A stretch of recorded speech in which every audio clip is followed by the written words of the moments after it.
In order to develop a good audit strategy, we need to learn about the company. Now, why is that?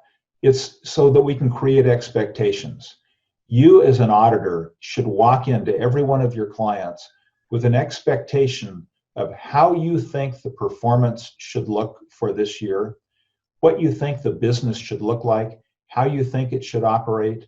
And so we're going to really talk about gathering information today so that you can proactively search for the right evidence that's going to help you in your audit. Now, what do we want to learn? We want to learn how the business is constructed, the pieces within the business, the pieces surrounding the business. How is the business doing? Is it successful? Is it growing? Is it shrinking? Does it have targets? And if it does, is it meeting those targets? That can be really important. A company that is not meeting its targets can really create pressures, and they can create pressures on the financial statements that the auditor really needs to be aware of. So we're going to construct a business model that you can use, you can put in your minds as you're thinking about evaluating businesses. First, let's look at factors surrounding the business, external factors. So we'll think about the economy. What is the current economy looking like? How is it performing? Maybe is there legislation out there that impacts our client? The industry around our client. Where in the industry does our client work? How is it situated within the industry? And how is the industry itself doing? Is it a mature industry? How many players will ultimately survive? Is it a shrinking industry? Then resources and suppliers. Every client needs lots of things. We need raw materials, we need people. Every client has many needs, and so identify what those needs are and where those needs are coming from, how those are being met. Then customers, markets, product strategies. Understand what markets your client is playing in, who their customers are, what their strategies are, how they're fulfilling their customer needs, and how they're following their strategies. And then how is the company doing? The competitors. Let's look at the competitive marketplace. Who is the client competing against, and how well is it competing? Is it going to be a survivor? Is it fighting to survive? Or is it thriving and dominating an industry? It's important to know those things so that we can be smart auditors, we can anticipate the strains and stresses of the company, and it'll ultimately lead us to a good audit strategy where we really are addressing the right issues. An example of a business model that we can create is the USC bookstore. First, we'll take external factors. University enrollment levels. What levels are they at? Are they rising or declining, and how solid are they? Professors' abilities to forecast class needs. How effective and accurate have the professors been in the past to forecast what their needs are going to be? The numbers of student customers that we have. Ultimately, that's really what we want to know. How many students are going to walk into our bookstore and buy books?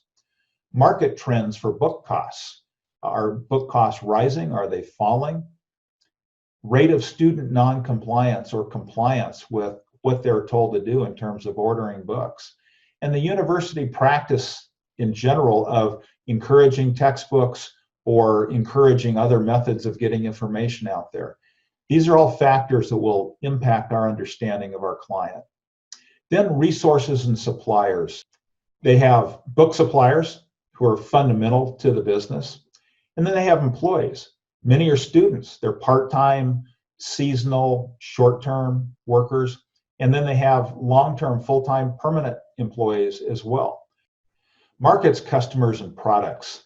Students are certainly the primary customers for the bookstore, but are really professors more important? They're the ones that are deciding what books to put in the bookstore and whether or not to require students to buy those books. So they may be, as facilitators, the most important customers that the bookstore has. School supporters. Think about the football team. How good is the football team?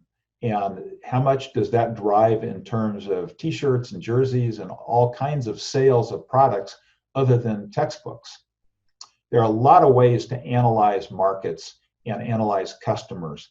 And so it's important to simply organize them as you see them or as the client sees them, so you can really understand them and cut the business apart into the different pieces that may have to be analyzed together. And then finally, competitors. Other bookstores could be competitors, but it could be that Amazon is more likely to be a competitor, or maybe ebooks in general are more important competitors. Other sources of information, other sources of books.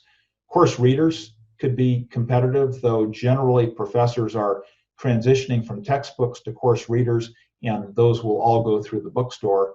But these are all factors in looking at competitive markets for our client.